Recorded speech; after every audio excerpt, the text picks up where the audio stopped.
Covering music-related content of all genres. If it filters through Eastern Texas, it's fair game. Y'all bring it. From Texarkana down to the coast and Dallas down to Houston and everything in between. We are ETX ROCKS! Hit the brakes. Cut. Jen Ford here to tell you about the best guitar shop around, Neil's Guitars and More in downtown Kilgore, Texas. Neil has been outfitting East Texas artists such as Cody Wayne, Adam Brown, and Rio Wallace with his great selection of acoustic guitars, mandolins, guitar strings, amps, and everything you need to get ready for your gig. Need lessons? Go see Neil. Need quick repairs? Go see Neil. You never know who you'll run into at this locally owned and operated shop. Supporting live music for years, Neil's Guitars and More at 119 North Longview Street in Kilgore, Texas. Hey guys, Boston Chris here with another great episode of the ETX ROCKS podcast. And as you guys out there may know, we kind of focus on local music predominantly. But this week we're doing something a little bit different. It's still local, it's still East Texas based, but we're actually sitting here with a couple of professional wrestlers. That's right. These guys are out of Marshall, Texas. They're with a promotion called League of Lions Wrestling. And we're going to interview them and talk all things wrestling. So you guys just keep listening and we'll start right now. So we're sitting here with Chris Preston, who is the founder of League of Lions. Say hello. Hi, how's it going? And we're sitting here with Eric Hall, who is otherwise known as Khan, or as my stepdaughter would call him, Bandana Face. That's so, a good one. I like that one. Yeah. Bandana Face and Death Breath. Yeah, that's your tag team partner. Cameron Black. What's up, bud? Yeah, Mr. Black. So you guys are out of Marshall. Where can people find you guys out there in Marshall? We're at 315 Pope Street. It's right next to the city park and the hospital, which is close enough in case we get hurt. Yeah. And I've actually seen that too back when Dog was still running the show over there. I forget the guy's name, but he actually fell off the top rope. Do you remember that? Yeah. And they wheeled him right across the street to the hospital. It's all about location. Yep, location. That's right. I was like, man, that's perfect. So I know you guys don't just do shows in Marshall, though. You guys have kind of branched out, and you're doing shows all over East Texas.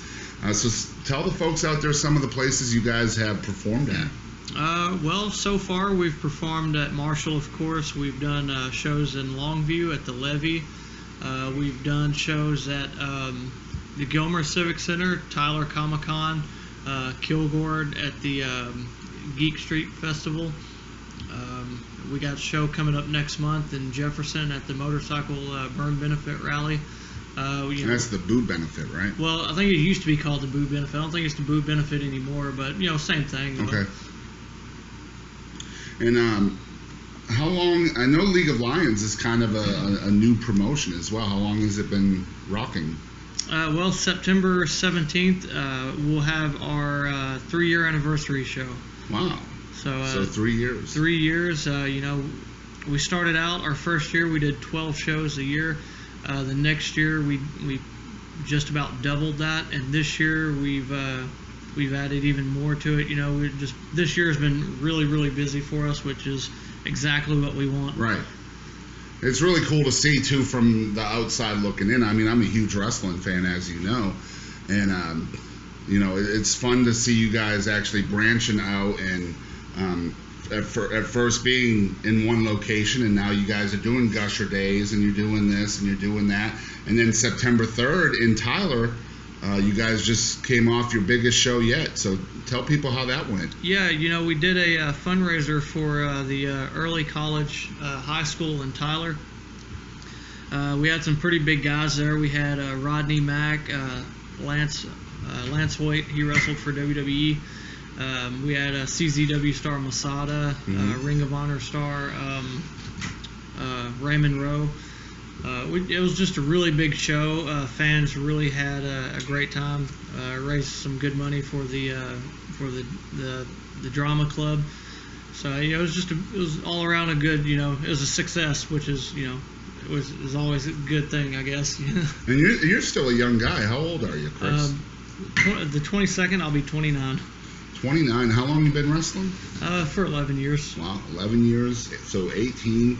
I mean, was the promotion the League of Lions idea? Was that something you always wanted to do when you got into professional wrestling, is to start your own promotion? No. Back when I first started, I had no intentions of ever opening a promotion. When I was before that, me and my friends had backyard, wrestling companies, that we had wrestled on trampolines and stuff as kids, but Right. Fun stuff. Yeah. Once I started wrestling, my goal was never to own a company. It was always just to wrestle. And then when the company that was in Marshall before us, when they went out of business, Marshall didn't have anything. Right. And my parents especially, they just kept bugging me. Let's do something.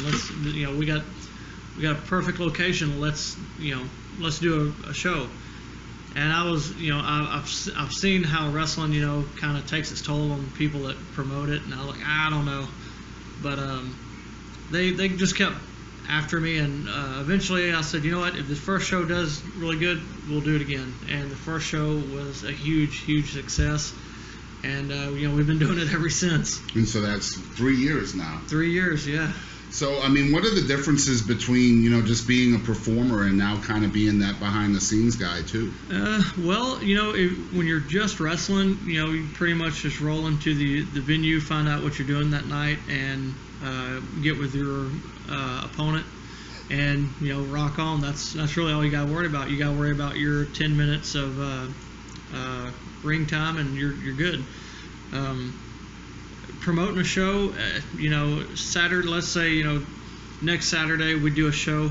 Well, Monday, the following Monday, I start working on the next show. So Right. it's a whole month process. A lot of work goes into it.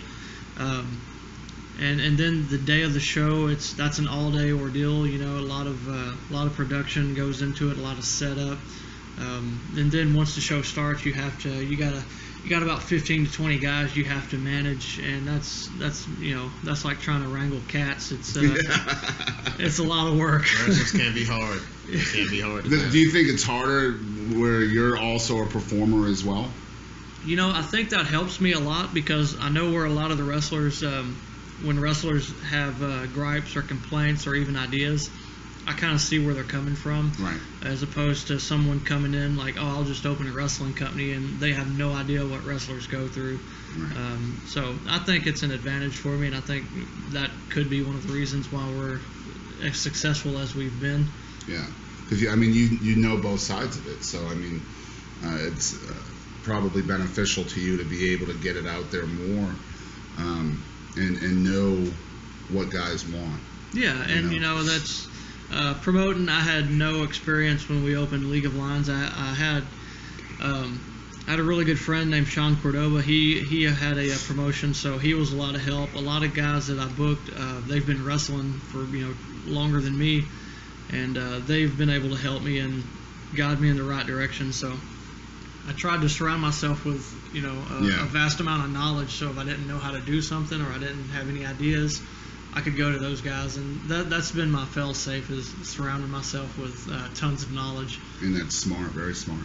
So Eric Hall, Khan, how long you been wrestling? Since the summer of 1947. No, not that long, not that old. Back before they had ring bells. It was actually, I started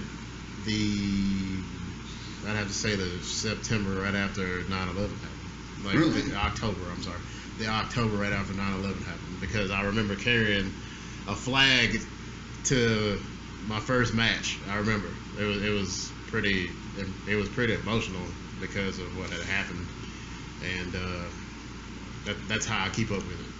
So 9/11. 15 years. Yeah, in October, I know. And we're actually recording this on 9/11 too, so yeah. And So I think, happy anniversary next month. wow. Yeah, it's been a long. And you still remember your name? Yeah, but I don't remember matches sometimes. I was just telling Chris. It's funny because I was just telling Chris. Jeff, our cameraman, got me some old ACW DVDs, and there was a match on there with the Fat Samoans, me and my boy Epi. Used to be a tag team called the Fat Samoans against the Overboards, which is Joey Corman and Samir, and I don't remember the match at all. I don't remember anything that happened in that match. it's like I'm watching some other people, and I know these people. I was in that match. I don't remember this match. That's like me and Justin Sane. You know, we wrestled each other so many times that like our matches just like blur together. It's like one giant match. You know? Yeah, we wrestled the Overboys and the Brown Brothers like 48 times a piece, or maybe more than that. But it was every match was good. Yeah. I just don't remember that shit. Right. So that's disclaimer. It's because I'm old. I got hit in the head a lot. And I mean, that's part of the business too, you know, those hardcore matches with lighter fluid and staplers, and you just never know. One thing I would like to tell the folks out there is the passion level in professional wrestling is probably the highest of any venue in entertainment, I think. A lot of these guys wrestle for minus dollars. When I say that, it means that, you know, they're traveling, and they may travel to Louisiana and not get paid, and they're putting in their food and they're putting in their gas and all of that. They get through these jobs with passion and their love for that business, and I speak from experience. The professional wrestling business is a fraternity. Yeah, it's you know, it's a brotherhood. Part of the pun, yeah. Yeah. It's you know, there's been plenty of times where like you know, me and two other guys were going somewhere, and you know, we've had to pull together with all our earnings for that night, and you know, gas up the car.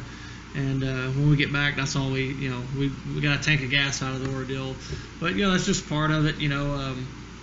A lot of the guys, the end game is to make money, but a lot of them, you know, they do it because they love the art of wrestling. Money is just an extra; it's a benefit. You know, but you got to market yourself. A lot of I've seen wrestlers get paid a small amount for actually wrestling, and then they'll make a killing off merchandise, T-shirts, you know, koozies, anything. You gotta sell yourself. Yeah, wrestling, you gotta sell yourself. It's about making yourself a product and pushing that product and making people want to buy your gear, merchandise, whatever. Well, I got a story. I don't know if you guys remember this. Chris might remember it. I think you were there that day, but we had a show at the Monroe Civic Center, and do you remember Marty Cohn? I don't think I was at that one. Okay. Well, anyway, I owned a minivan at the time, and it was me, Sean Cordova, Sean's wife, Jake, who was LT Payne, and Court Caution. We're all driving up there. And the promoter in Monroe wanted... Go ahead. That was Josh, I believe. It was probably BIW. Yeah, I wasn't at that show. Okay, well, anyway, so we're out there. We're on our way. And Court had this little talk show segment called Court is in Session. I'm sure you remember that. I remember. And he was interviewing Marty Cohn, and Marty Cohn was what you would call a very colorful character. Yeah. And he did not like women. Oh. Okay, you got me? I got you. So anyway, Court is in the ring, and he is interviewing this guy. Anyway, we're on the way there, and the promoter wanted Court to be kissed on the lips by Marty Cohn. Court had no problem with that at all, right? Court was acting like he was deliberating this the whole way to Monroe. And the promoter offered him $5 to do it. Right? Yeah. So Court is like, you know, the whole way he's like, should I do it? Should I do it? Should I do it? I was like, dude, you know you're going to do it. Right? So anyway, he does it. The show goes great. Yeah. We're back in the minivan on the way home, and he's just sitting there, and he's, you know, I never knew an African American could blush until I saw this night. Okay, to be honest. He gets in the car and he's blushing, and he's like, dude, how'd it go? I was like, well, I thought it looked great. He was like, dude, he had the softest lips. I was like, just stop. Shoot, stop right there. So the whole way home, he's just making little comments like that, like winter fresh breath and all of this stuff. And the reason why I'm telling this story is because Court Caution is one of those guys that has that passion level, that's willing to do anything to get a rise out of the audience. Kissing dudes is nothing for Court. Come on. Yeah, right. Let's just be honest. So I had to give Court a shout out because that was one heck of a funny trip. And it's true, you know, we would pool our money for gas, and Most times, I'm sure you guys still do this. You end up going to a Waffle House at like, midnight or 1 a.m. or because Waffle House is delicious. Taco Bell, McDonald's. Yeah, wherever. Waffle House. But I mean that's the life, and wrestling has a lot of the same qualities as music. I mean, you like you said, you have to sell yourself. You have to make people. And the thing about wrestling too is it's really difficult with the believability factor as well. You have to be good at the craft in order to make people out there believe what's going on, even though the curtain has been lifted on what they call kayfabe. People know it's a show now. Right. So I mean, how do you get through that? You still, as a business and an entertainment business, you still want people to believe what you're doing, but that they know it's not real. So well, real is a bad word to describe it, because I agree. There's nothing fake about Khan picking me up and throwing me on a mat. Gravity, the son of a I always tell people the politics of wrestling. That's a load of crap. But there's nothing fake about falling. We go through extensive training and learn how to fall. Learn how to fall safely to protect ourselves. Learn how to execute moves so you don't break somebody's neck or anything like that. But anyway, back to the point. It's no different than a good movie, a good book. Your goal is to make the audience get lost in it. If you're a good wrestler and you're having a good match, whoever's watching is going to get lost in it. For the time they're enjoying the match, they're not thinking about is this real or is it fake. Yeah. They're just enjoying the show, which that's wrestling. I've gotten lost in a match. I've just been so into it, and it's been so good that you just enjoy it, and it goes. The match may last 10 minutes, but it feels like it goes by in like 30 seconds. It's just so good, Right. And that's kind of like what you shoot for every time you wrestle. I kind of feel like that's what happened in our initial storyline when we first came in. Yeah. To League of Lions as the Brotherhood. When we first came in, League of Lions was already established that first year. Yeah. I believe before me and my crew came in, and we came in with intents and purposes to do something that's never been done there before, which is like invade a family, because we came for the Preston family. We didn't come for League of Lions Gold or anything. We came attack the family. I attacked his girlfriend Shelby, which is sitting at the table now. No hard feelings all over. But you got your ass kicked in that. She knocked the shit out of me. She hit me in the face, and then she fought me back, and I like it. I mean, the fans were into it. When I first came in, I attacked his dad, the man that I hold in the utmost respect. I attacked him, and fans were coming after me. They were coming after me, and they got involved in the show, and that's the part we like. Right. If you actually think that I am a psychopath that attacks an old man and punches a girl, then I did my job. I had people, because we used to come out of the side entrance from the gym and just like throw it open and attack people, and like they thought that we were lunatics. We had this lady telling me, because her kids were crying, will you please tell my kids that y'all aren't crazy? Why the hell would I do that?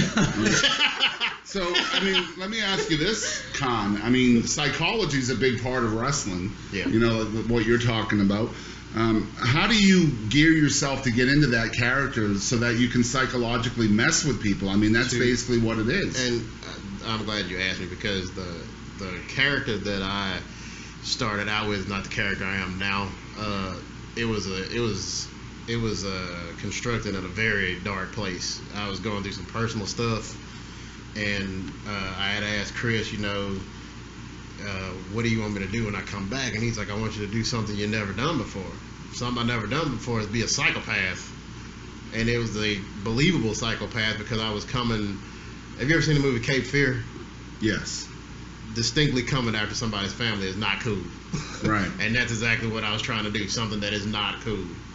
Attack you in places that are not comfortable. Like attacking a girl out of a crowd is not comfortable for anybody. It's an idea I've had forever, but I was going to do it more so as myself doing it, and somebody's attacking my woman. But doing it this way it just elevated the story so good, and it was something that's never been done before, and it was so good. And to get into Dark Khan's characters, I got to listen to some messed up music and some stuff I don't listen to, and it does kind of make you go there, and it worked at the time. Like now, things have kind of turned around where the fans kind of got behind us because of stuff we did to Larry Grimes, and like they hated him more than they hated us. You know, you can tolerate these two crazy dudes more than you can tolerate a manager that they despise. Larry is very good at getting the worst out of people.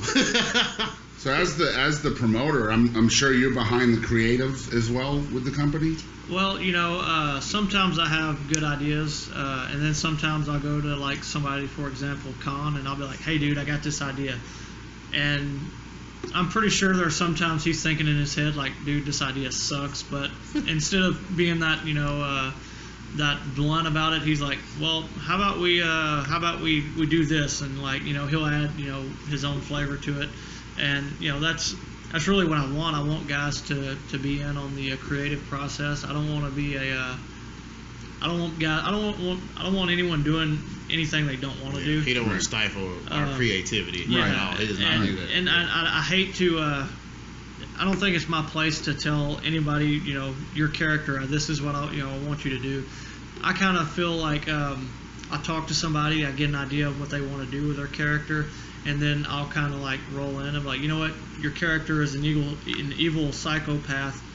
How about we do this? You know, I'll try to add, you know, it's a mixing pot. You know, I'll throw in some ideas. They'll throw in some ideas, and we'll just, you know, usually everybody, we all kind of think alike, so our ideas are the same. But sometimes I'll have some bad ideas, and then sometimes some of the workers, they'll have really horrible ideas, and you know, it's just, you know, it's. Those are what we call Vince McMahon ideas. It's, you know, throwing darts at a board, you know, that's what it is. It's like he came up with the gobbledygooker, you know? He did. Do you have anything? Yes. What inspired each of you to get into wrestling? You know, my first memory of watching wrestling, I was watching WrestleMania 9. You know, that was the one at Caesar's Palace. It was horrible, WrestleMania, horrible. But it was 1 year before a really good one. Though. Yeah, well, that was my first memory of watching wrestling, watching that WrestleMania with my dad. And, you know, I just loved wrestling growing up. We watched it all the time. And then when I got old enough, you know, my friends in school, they liked wrestling. We'd wrestle on trampolines and stuff like that. And one day his stepmom actually was trying to get in on his good side, you know, because he didn't really like her, you know, all this stuff. But she was trying to get in good with him, and she was like, "Hey, how about I take you guys to this wrestling school and see if you guys can, you know, try out." And you know, it went from there. It all stemmed from a childhood, you know, obsession with wrestling. Yeah, mine is kind of similar to that. My grandpa and I used to watch World Class every Saturday on Channel 11 in Malakoff, where I'm from. And also, I think every other Saturday, the main event would come on, and I'd get to see Vince's program. But World Class was the best to me. It was the best. It was untouchable. They had the best characters. The Von Erichs were pretty boy faces. I love me some Iceman King Parsons. I was going to say maybe the missing link in there. Yeah, I could see some of that in your character. He was good too. I like the guys that stand out. Yeah. Like Missing Link, Muda, Abdullah the Butcher. They just stand out to me.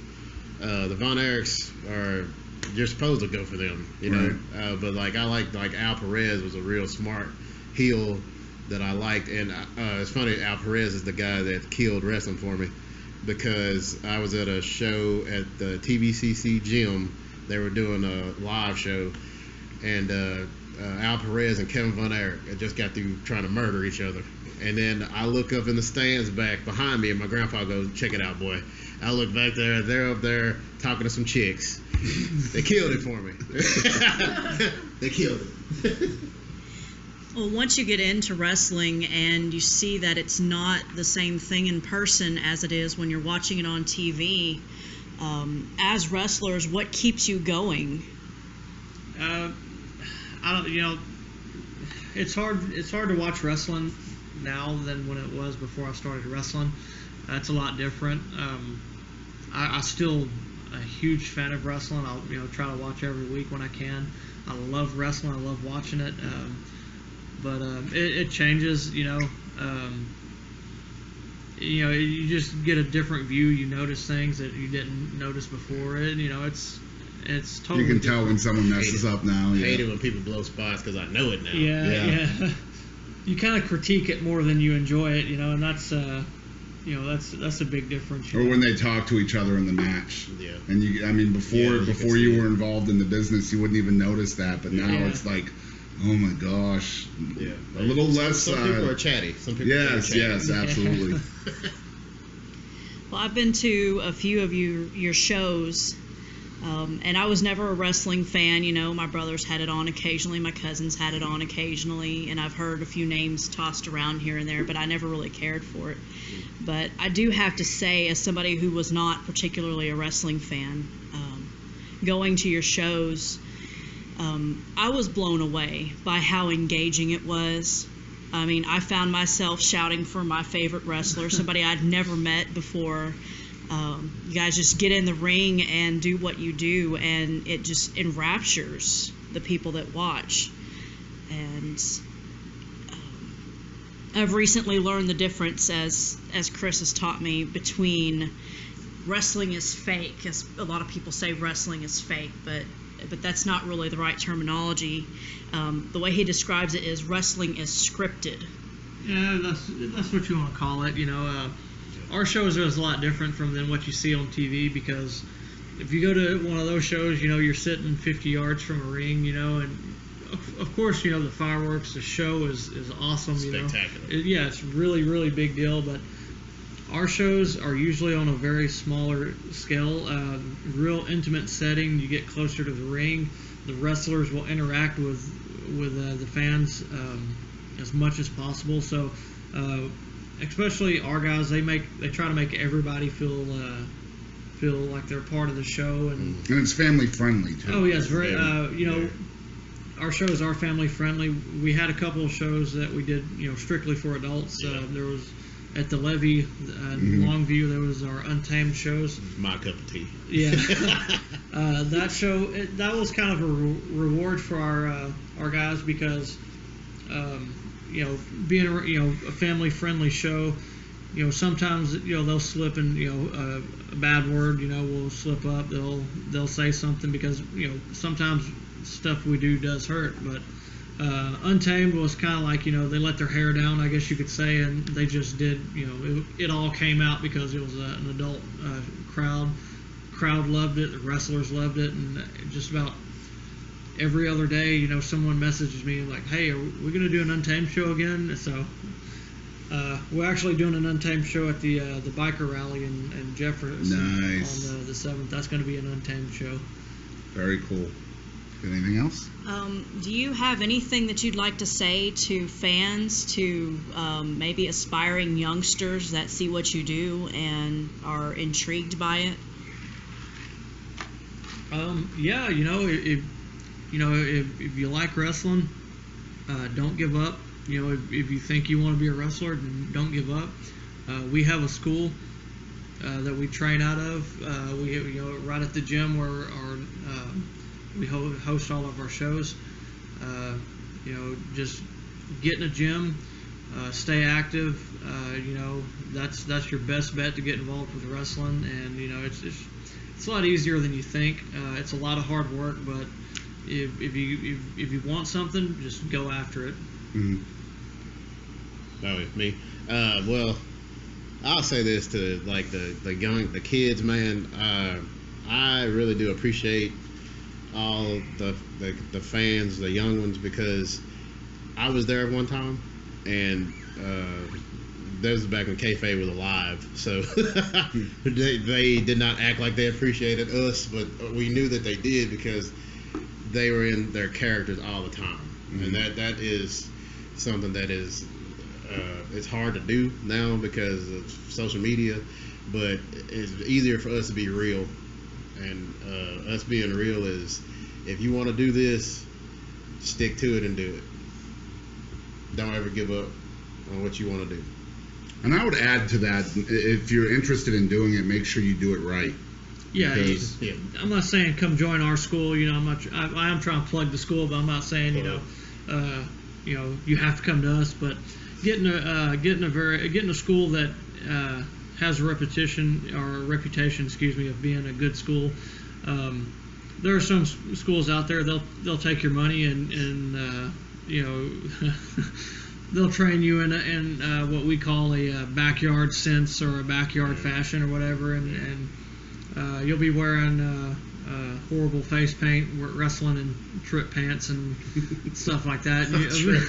You'll get hurt, you know. The kids shoot. Personally, on a wrestling school standpoint, I was privileged to go to Mike Page's wrestling school, trained by Joey Corman and Samir. These guys really did tap into your individual skill set, because everybody that they train is completely different. Right. Completely different. Nobody is a carbon copy of anybody. And that's a testament to how good they are as trainers. Nobody is the same. Joey, he's a great wrestler. He's also a really amazing. good, very good musician as well. Do it. Yeah, he is. First time I ever heard the Misfits when I lived with Joey. I mean, I love that dude, man. Yeah. Anything else? How can people find you guys on social media? Our website is leagueoflions.vze.com. We have a Twitter. It's League O Lions. Instagram is League of Lions. And then on Facebook, League of Lions Wrestling. I think that's pretty much all of it. And you guys have several shows coming up in October, right, that you guys can talk about?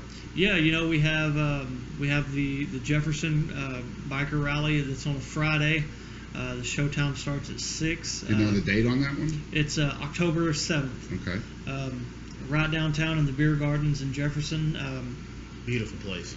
Yeah, very awesome place. It's going to be it's going to be very interesting to see how many people they can pack in there. But this is going to be a kind of a twist, because the gym that we're partners with, D-Rock's Gym, that hosts all of our shows, they're actually doing several mixed martial art exhibitions. Exhibitions, yeah. Excuse me, I was thinking expeditions, but exhibitions, and they'll have boxing, a couple of boxing matches. We're actually gonna, put them together, and I think we're doing like four matches apiece. But it's gonna be very cool. We've done a show like this several years ago, and it was a huge success. So it's gonna be cool this time. And when's your next actual wrestling show at D-Rock's Gym? Our 3-year anniversary show is on the 17th, and then That's in September. This will be out after that. Yeah. Then October 15th at D-Rock's Gym. Our show, it's very Halloween themed that month. It's called Dark Avenues. And then actually Halloween weekend is the Tyler Comic-Con.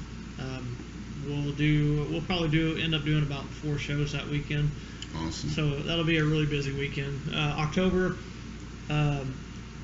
is our last busy month of the year for us. November will kind of taper off a little bit, and then December. Yeah, December is a holiday season for us, but January we'll pick right back up. And now we are doing shows in November. We have November 19th is the Flying Lions Invitational. This is the 4th annual tournament. Winner gets a championship match whenever they want. And then in December we'll have December 17th a show at D-Rock's Gym in Marshall. But that's really I think that's what we're looking at right now as far as the rest of our calendars. So these guys are really, really busy. They put on a phenomenal show. I got that word right again, phenomenal. We have this long-standing thing where I couldn't say it for like 6 months. But now that I've got it, I use it every chance I get. So D-Rock's Gym, that's on Pope Street in Marshall, right there by the hospital. Tyler Comic-Con and the benefit out there in Jefferson on October 7th. Is there anything else you guys would like to tell the people out there? If you haven't never seen our show, come check it out. No matter if you think you don't like wrestling, if you love wrestling, come check us out. Don't form an opinion on wrestling until you see one of our shows and see the passion of the fans and the wrestlers and all the hard work that goes into it, because I promise you, if you're not a wrestling fan, we'll make you a wrestling fan. Bring the whole family out. It's a family ordeal. Ordeal. It's a family ordeal. Well, talking about that, we have been out to Pope Street on many occasions with the whole family, and we always have a great time out there. As you guys know out there, we usually would do a lot of music-based promotion, and we go to a lot of concerts and things like that. When we're not in the mood for wrestling, for music, this is what we do. We like to go out and support League of Lions. We've been out to see them in Marshall. We've been out to see them in Tyler. Haven't been out to Gilmer yet, but hopefully maybe next time you guys are out there. We've done Gilmer twice, and both times Gilmer is a town that's hungry for wrestling. Mm-hmm. And a couple of years ago there was somebody trying to run wrestling, and they completely burned the town. They put a very bad taste in everybody's mouth about wrestling, and we kind of let everything die down, and we decided to do a show there, and we kind of showed them, I'm not trying to brag or anything, but we showed them how it was supposed to be done, and they loved us. We went back, they welcomed us back, and they want us back again. We'll probably go back at sometime at the first of the year. Awesome. And let me know so we can check Absolutely. that one out as well.